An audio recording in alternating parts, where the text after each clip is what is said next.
é que consigamos chegar até o verso 14. Carta aos Gálatas, capítulo 3, do 1 ao 14.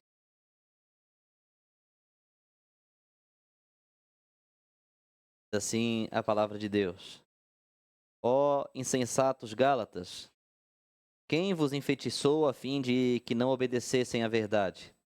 Quando entre vós, diante de vossos olhos, Jesus Cristo foi evidentemente apresentado e crucificado? Apenas quero saber de vós isto: recebeste o Espírito pelas obras da lei ou pela fé naquilo que ouviram? Sois assim tão tolos?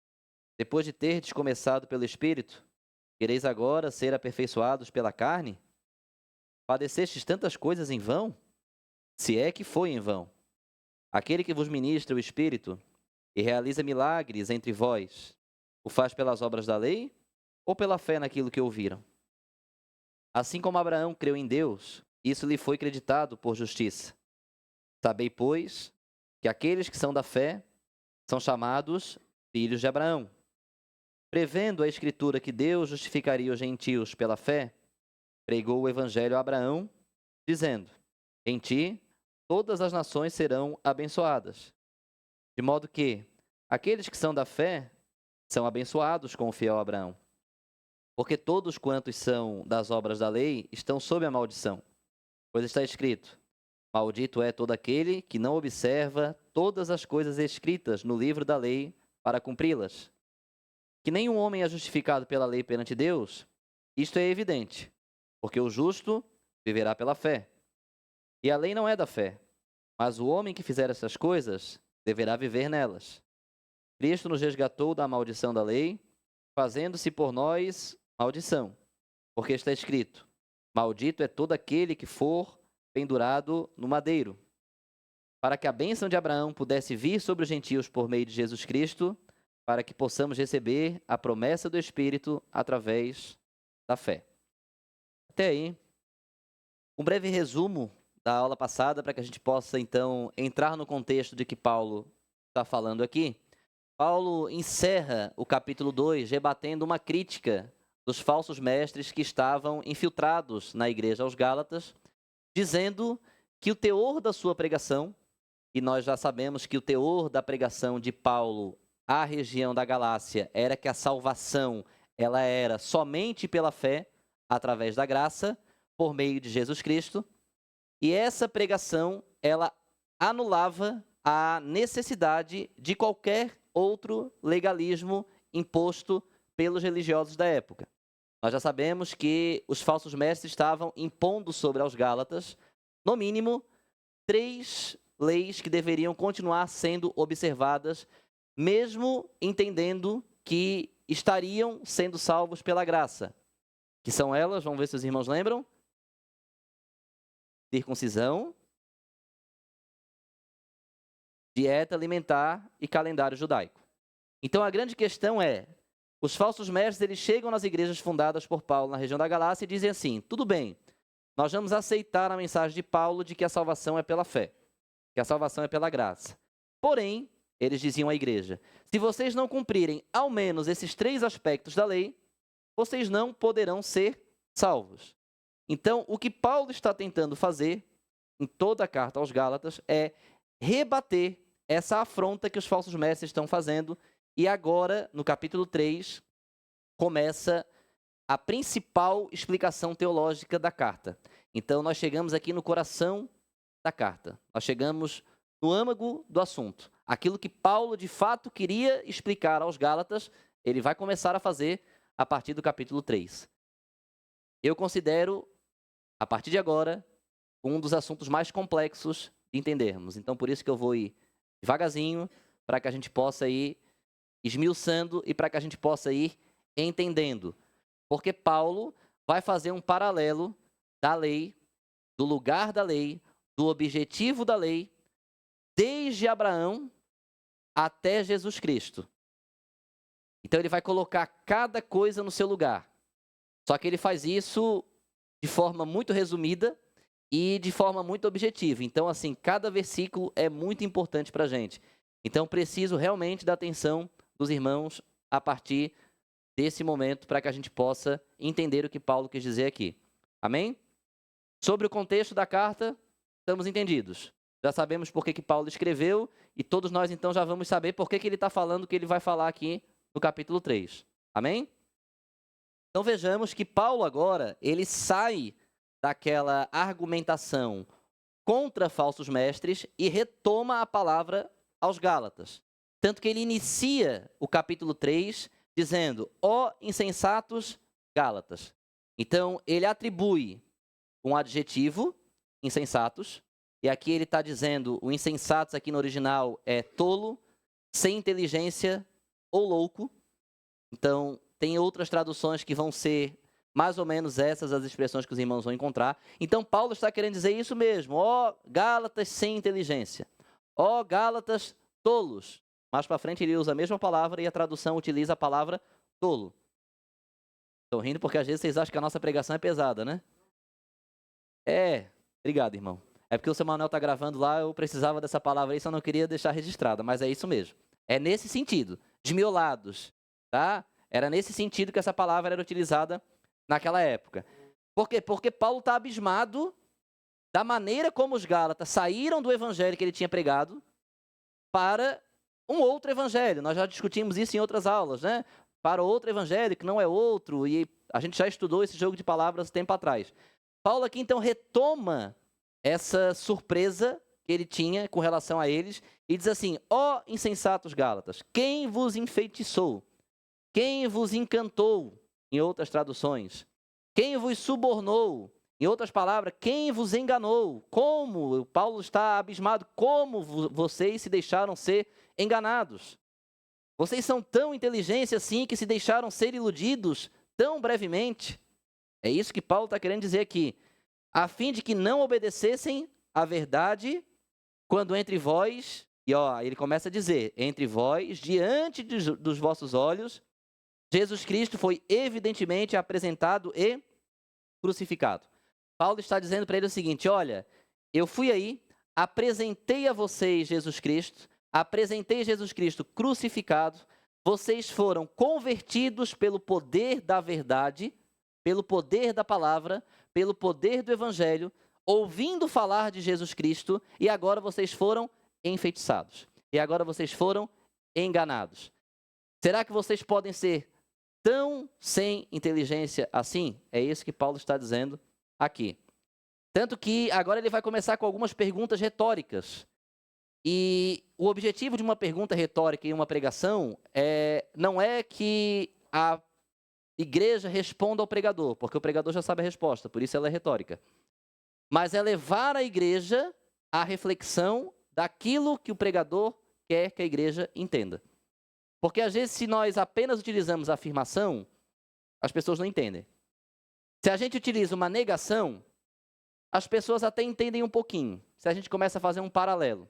Por exemplo, se eu chegar aqui e dizer Jesus Cristo morreu para nos salvar, isso é uma afirmação.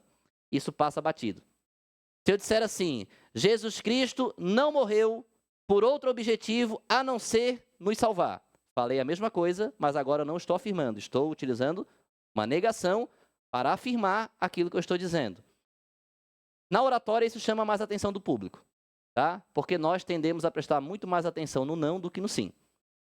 Tá? Porque o não é algo que nós não gostamos de ouvir. Então, quando a gente ouve uma palavra não, a gente tende a prestar mais atenção do que quando é uma afirmação.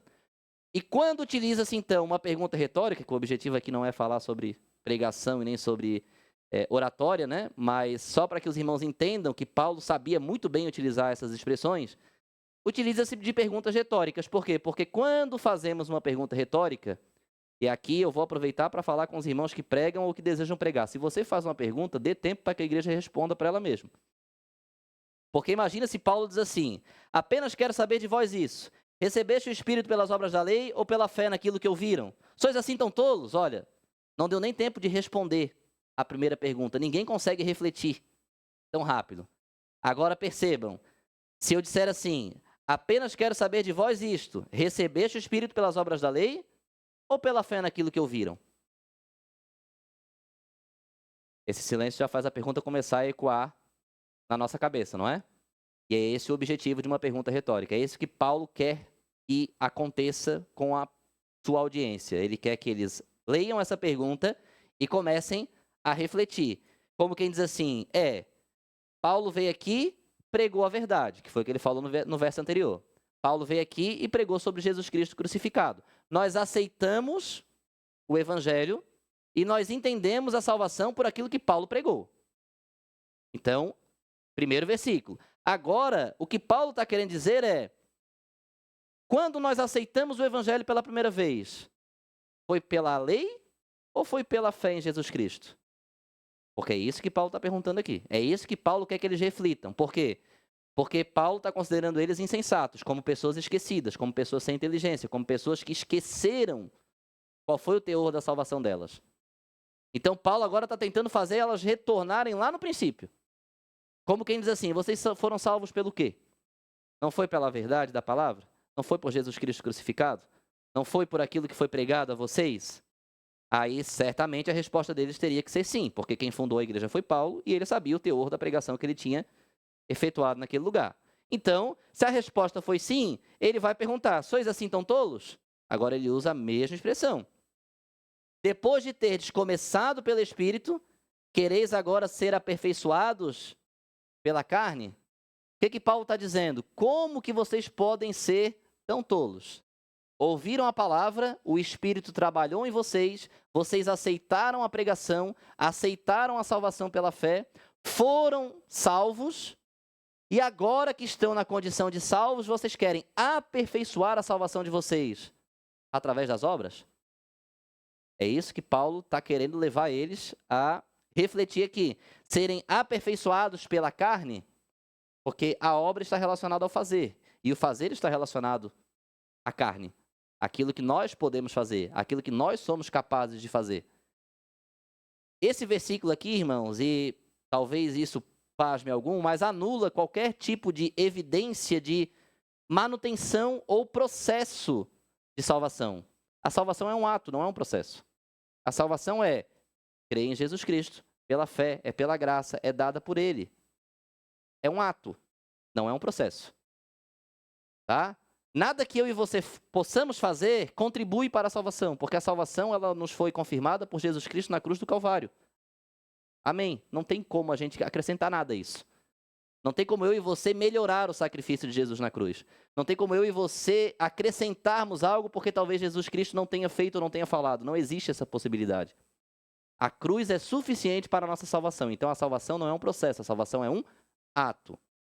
Agora, por que somos salvos? Aí sim. Estamos dentro de um processo, de uma manutenção, que é levar essa palavra, e tudo aquilo que Jesus Cristo nos comissionou a fazer. Mas fazemos porque somos salvos e não fazemos para sermos salvos. Porque se eu faço para ser salvo, eu estou fazendo algo. Se eu estou fazendo, é salvação por obra. É mérito. Eu fiz, então mereço, por menor que seja. Se eu fiz, então mereço. Não é assim que funciona com mérito? Se eu disser para os irmãos assim, olha, se você não fizer, você não vai ter salvação. Eu estou afirmando para a igreja que você só pode ser salvo se você fizer aquilo que eu estou falando. Certo? Salvação por obra. Por quê? Porque eu estou tentando acrescentar algo àquilo que Jesus Cristo já garantiu. Só Ele dá salvação. Eu não tenho como dar salvação. E eu e você não temos como ter salvação, e é isso que Paulo está tentando rebater aqui. Não tem como ter salvação por outro modo, a não ser por Jesus Cristo. E o que Ele precisava fazer para a nossa salvação, Ele fez. A cruz do Calvário. Então, não há como, e é isso que ele está falando. Quereis agora ser aperfeiçoados pela carne? Não há como. Porque o sacrifício de Jesus Cristo foi perfeito. Foi suficiente para a nossa salvação. Aí ele vai dizer no verso 4, padeceste tantas coisas em vão, por quê? Porque Paulo sabe que esse povo aqui havia sofrido determinadas afrontas, agressões. O próprio Paulo foi apedrejado. O primeiro apedrejamento público de Paulo foi na região da Galácia. Então, havia uma resistência muito forte a essa mensagem naquela região. Então, é óbvio que esse povo, com certeza, padeceu muitas coisas. E aí Paulo está perguntando, vocês padeceram pelo quê? Pela mensagem que vocês ouviram. Primeira pergunta que Paulo fez, sempre retomando lá. Pela mensagem da verdade, que foi Jesus Cristo crucificado, que foi o que salvou vocês. Será que vocês padeceram todas as coisas então em vão? Significa que tudo aquilo foi sem valor, sem sentido? Paulo está fazendo eles refletirem mais uma vez. Agora Paulo quer que eles lembrem das dificuldades, dos sofrimentos, daquilo que padeceram. E tem crente que não gosta de sofrer, né? Mas, hein, Vitória, não fosse o nosso sofrimento, será que seríamos o que somos hoje? Conversei com a Vitória, mas eu sei que todos aqui têm a sua história, para que pudessem ser salvos ou estarem aqui nessa noite. A pergunta de Paulo é: padeceram tudo isso em vão porque não foi por Cristo que vocês padeceram? Tem gente que fica decepcionado com a igreja, sabe? Ah, porque eu fiz isso, porque eu fiz aquilo, porque eu fui lá e eu dei isso, eu dei aquilo. Tá, mas você fez pela igreja ou por Cristo? Porque se você fez pelo Cristo, não foi por Cristo, não foi em vão. E nada daquilo que fazemos em nome de Jesus é em vão. Agora, se foi pela instituição, aí talvez realmente tenha sido. Mas o que Paulo está enfatizando aqui é: padeceram tantas coisas em vão? Aí depois ele vai afirmar: se é que foi em vão. Ele usa até um ponto de exclamação, como quem diz assim: se é que foi em vão. Ele está querendo dizer assim, ó, eu tenho fé que vocês vão voltar atrás. Eu tenho fé que vocês vão cair em si com isso que eu estou falando. Eu tenho fé que não foi em vão. Então, ele sai de uma pergunta retórica para entrar numa exclamação. Então, ele mesmo responde a pergunta. Mas, por um momento, ele leva a igreja a refletir sobre aquilo que passou. Verso 5, ele vai dizer: aquilo que vos ministra o Espírito e realiza milagres entre vós. Está falando do poder do Espírito Santo, que é quem realiza milagres. Tá? O faz pelas obras da lei ou pela fé naquilo que ouviram? O que ele está querendo dizer aqui é: os milagres que o Espírito Santo opera no meio de vós, ele opera porque vocês merecem, porque vocês fizeram algo, obras da lei, ou pela fé naquilo que ouviram? Deus opera, e aí agora a igreja pode responder: Deus opera por aquilo que fazemos ou pela fé que temos? Pela fé. Então a resposta é clara, estão vendo? Era isso que Paulo queria que essa igreja respondesse. Por isso que aqui outro erro teológico grosseiro de quem sobe em púlpito e prega para dizer que você tem que fazer campanha para ter alguma coisa. Não existe campanha para ter alguma coisa.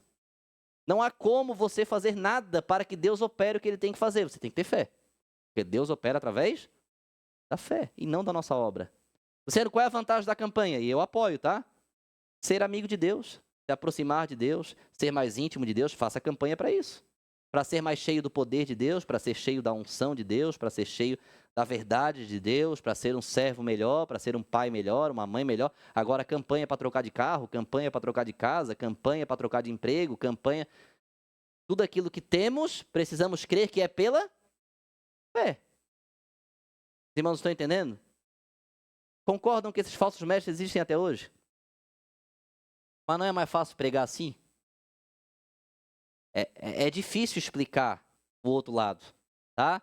Mas Paulo está deixando isso muito claro aqui. Olha, ele está fazendo a igreja responder. Se todos concordaram que o milagre é operado não por obras da lei, mas pela fé, significa que não há nada que possamos fazer para acrescentar o poder de Deus.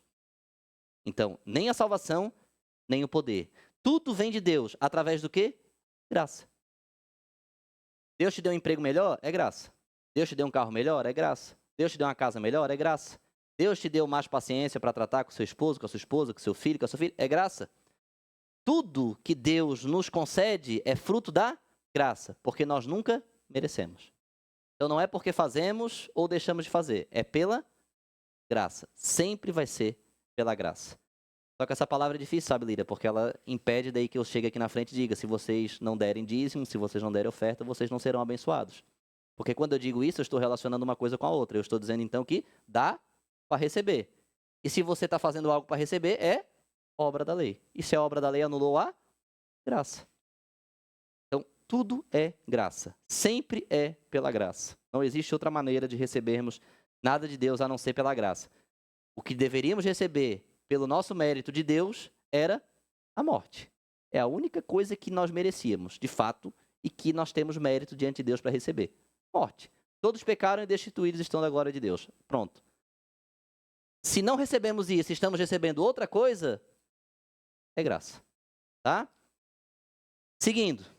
Assim como Abraão creu em Deus, e agora é a primeira vez que ele vai utilizar Abraão, e agora ele vai começar a parte mais complexa da carta, e a parte talvez mais complexa de entendermos também, mas nós vamos bem devagarinho para que os irmãos possam acompanhar. Assim como Abraão creu em Deus, porque o foco de Paulo aqui é enfatizar a salvação pela fé.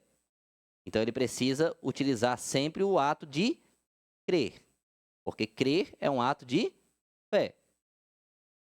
Assim como Abraão creu em Deus, teve fé em Deus, isso lhe foi creditado por justiça. Abraão, ele está dizendo aqui, Abraão foi justificado então, porque ele creu. Abraão foi justificado porque ele teve fé. Porque a grande questão aqui é que os judeus, eles se consideravam superiores aos gentios porque eles eram filhos de Abraão.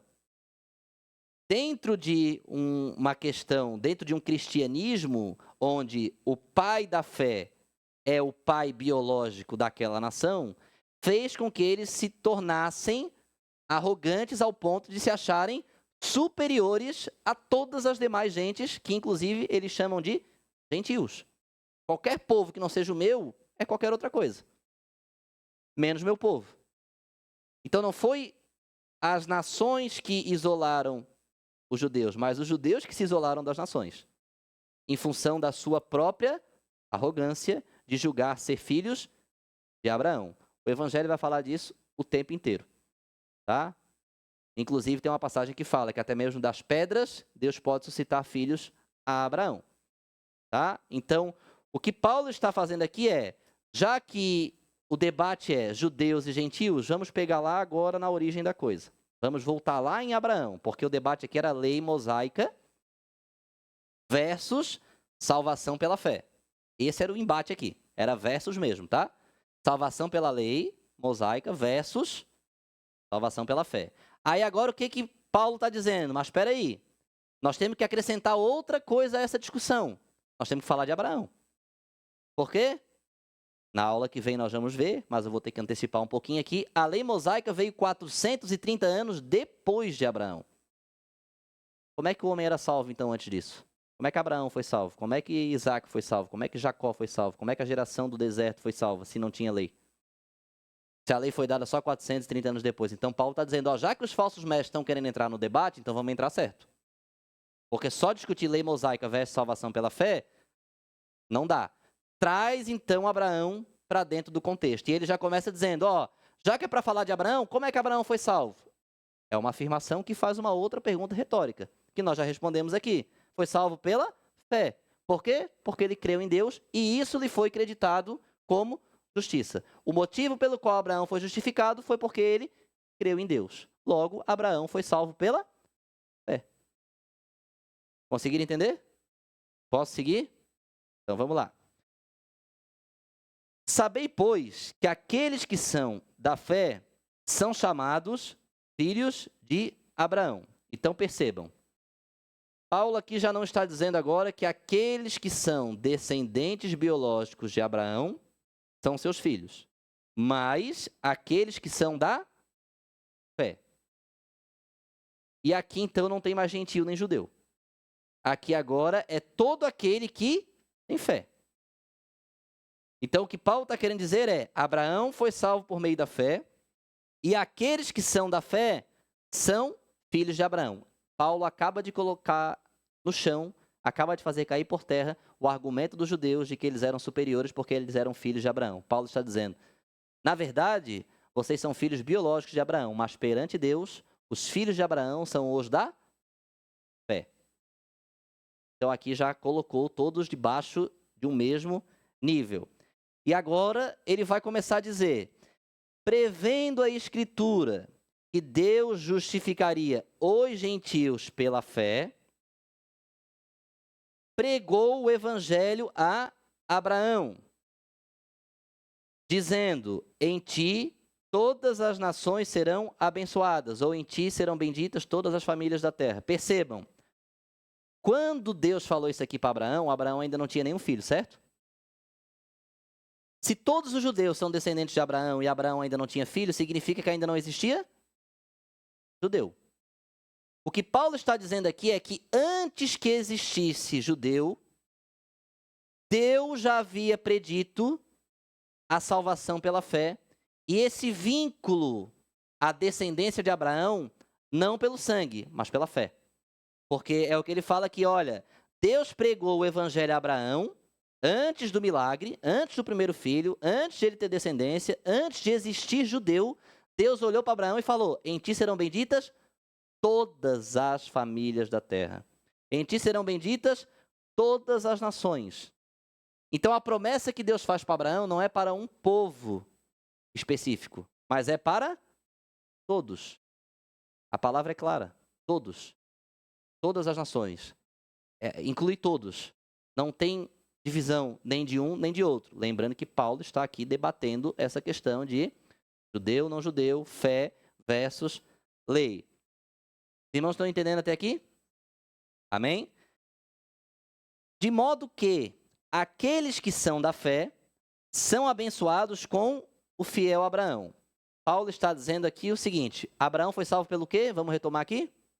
Pela fé. Então ele está dizendo assim: de modo que aqueles que são da fé também, ou seja, aqueles que possuem a mesma fé de Abraão, no mesmo evangelho, na mesma verdade, esses são abençoados com o fiel Abraão. Eles têm parte na mesma herança. Eles têm parte no mesmo projeto. Eles estão debaixo da mesma bênção, do mesmo critério diante de Deus. Não são abençoados por Abraão.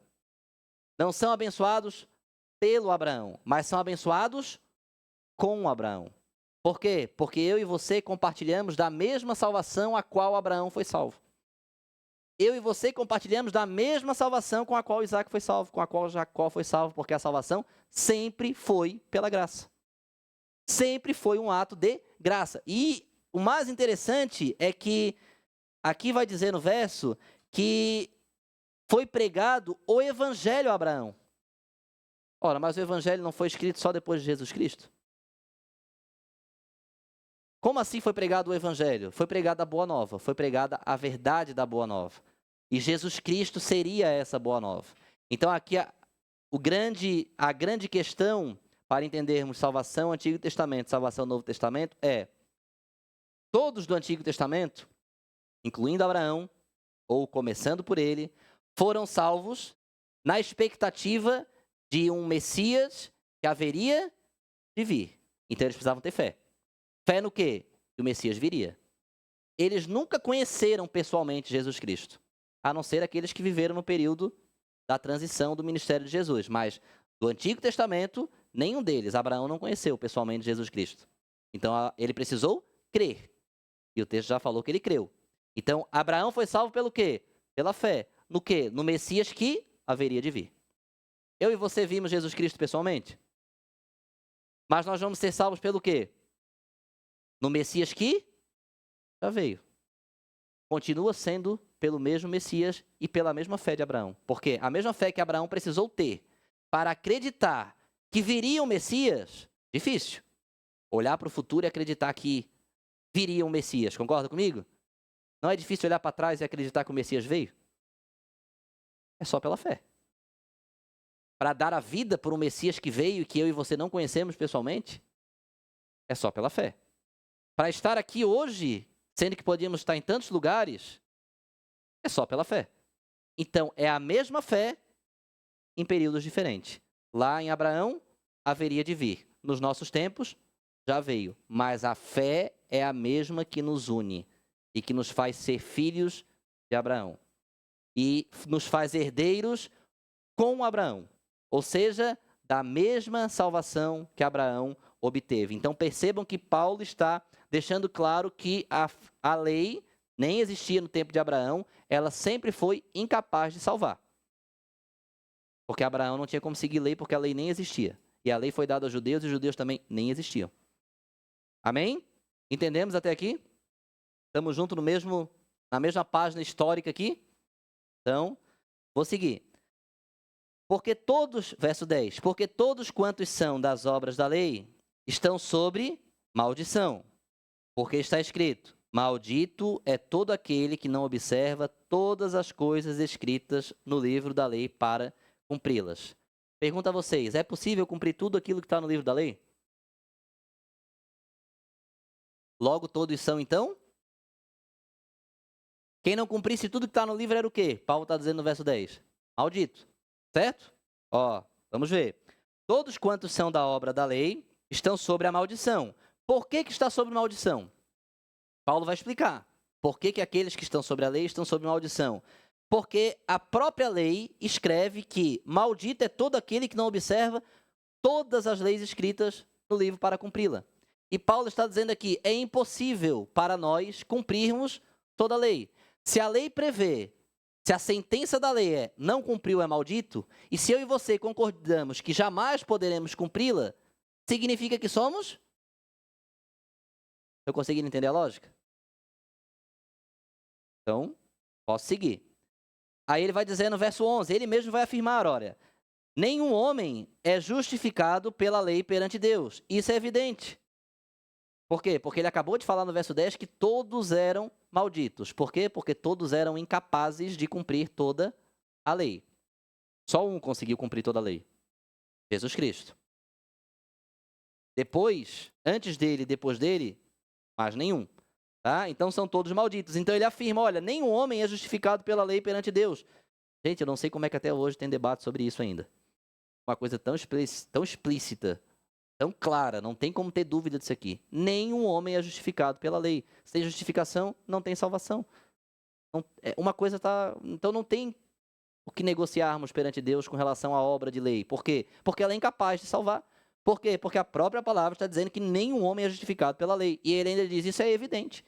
Isso é claro. Ele afirma isso. E aí ele diz, porque o justo, quem é o justo? É aquele que foi justificado. Não justo porque temos essa característica em nós. Ele acabou de dizer que somos malditos. Então não vamos confundir as coisas aqui. Seguimos na condição de malditos, mas pela fé justificados. E porque somos justificados, significa que viveremos pela fé.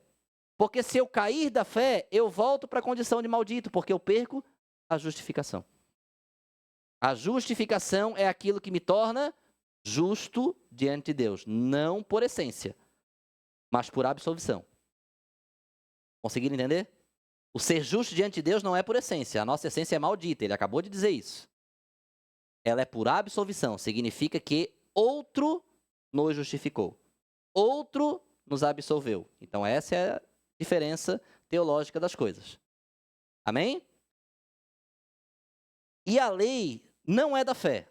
Se a lei não é da fé e a salvação é só pela fé, significa que, matemática básica, ela não acrescenta a salvação. Concorda? Salvação pela fé. A lei não é da fé, então ela está fora do processo. O objetivo da lei não é da salvação. Nós vamos ver a aula que vem o que Paulo explica sobre o que foi o objetivo da lei. O objetivo da lei não foi da salvação. A salvação sempre foi pela fé. Mas o homem que fizer essas coisas deverá viver nelas. Quem consegue fazer essas coisas? Significa que ninguém é capaz de viver pela lei. Por quê? Porque se você fosse capaz de cumprir toda ela, você deveria viver nela. Mas nós já concordamos no versículo anterior que é impossível. Se é impossível, então não tem como viver nelas. Percebam que Paulo era um homem muito inteligente, né? Olha como ele vai amarrando o argumento de forma que não dá nem para rebater.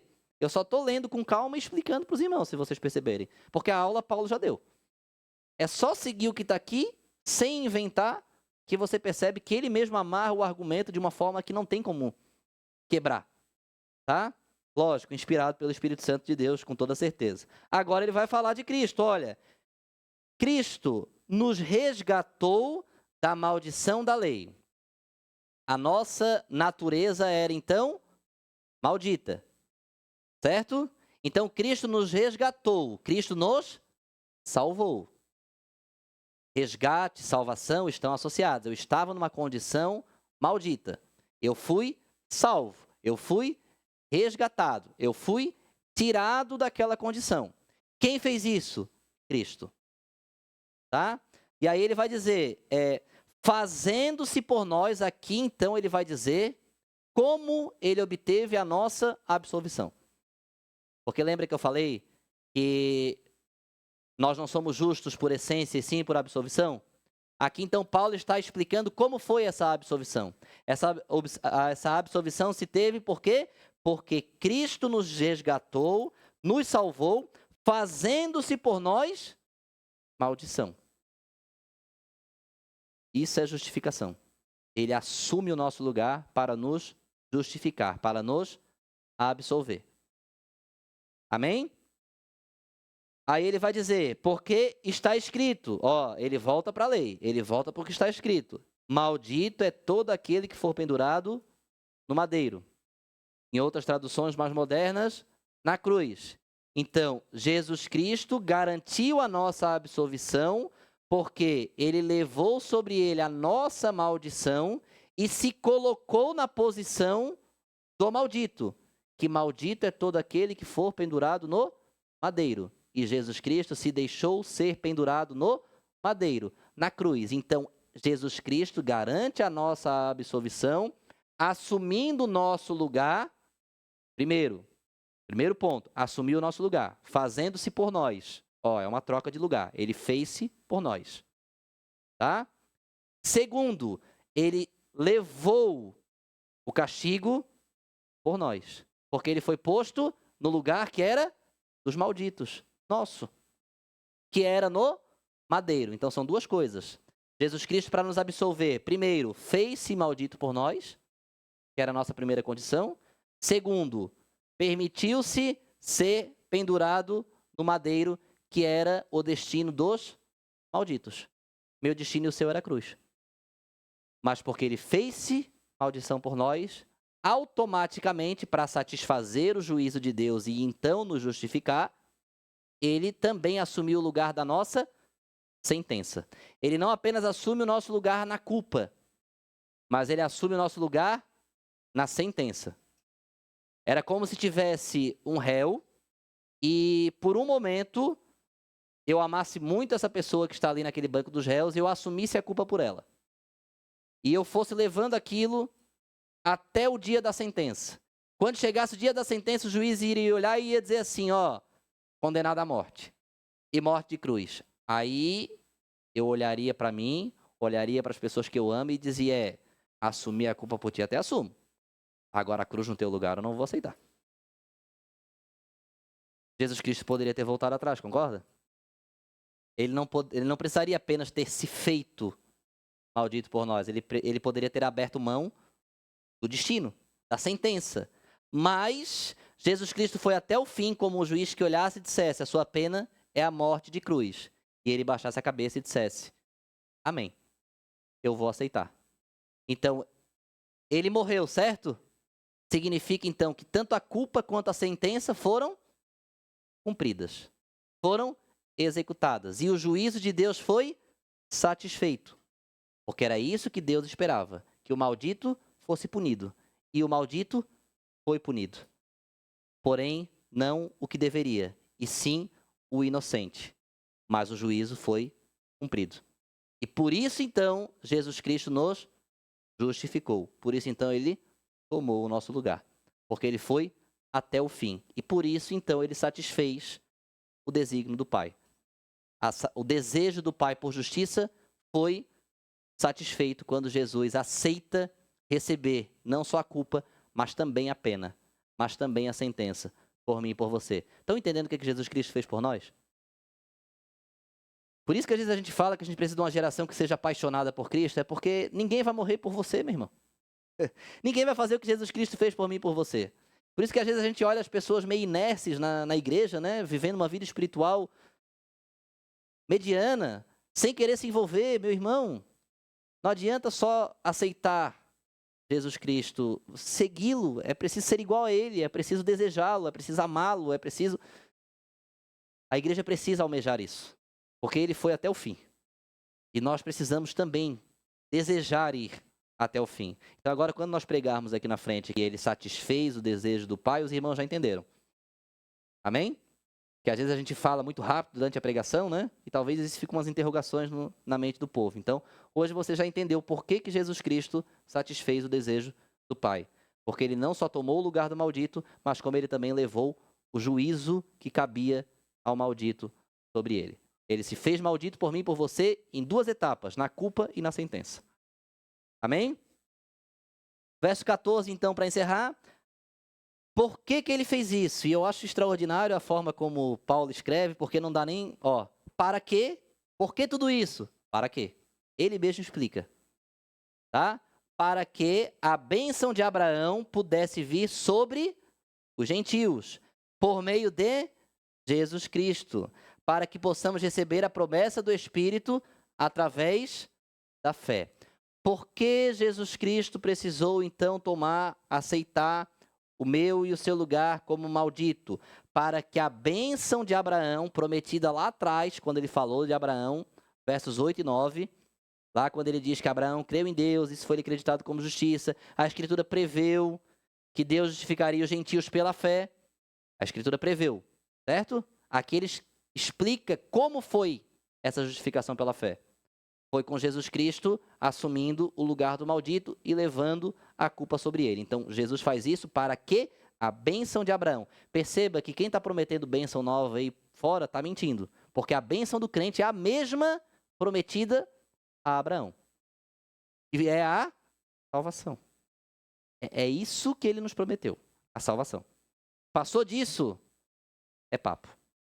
Não temos como prometer. Por quê? Porque Jesus Cristo morreu para que a bênção de Abraão pudesse vir sobre os gentios. Foi para isso que ele morreu. Foi para isso que ele veio. Foi para isso que ele se fez maldito. Não foi por outro motivo. Não foi para outra coisa. Para que por meio de Jesus Cristo possamos receber a promessa do Espírito através da fé. Então, se Jesus Cristo, o que Paulo está dizendo aqui é, eu não estou dizendo que a lei não teve o seu papel. Ela teve. Só que o que ela fez foi considerar o homem maldito, porque o homem é incapaz de cumpri-la. E porque o homem foi considerado maldito, Jesus Cristo precisou vir, cumprir toda a lei, assumir o lugar do maldito, levar o juízo daquele que não cumpriu a lei sobre ele, para que através disso ele pudesse ser justificado, e através da sua justificação, os gentios e todos aqueles que são da fé, que são todos os povos, que era essa promessa que Deus fez a Abraão, pudessem receber a promessa do Espírito, que é a salvação, através da fé. Então, Paulo encerra o seu discurso, e nós também, esperando que todos tenham entendido essa primeira etapa.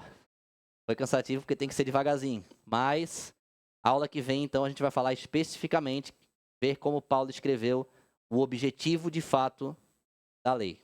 E aí ele vai entrar na lei mosaica. Amém? Agora sim vamos colocar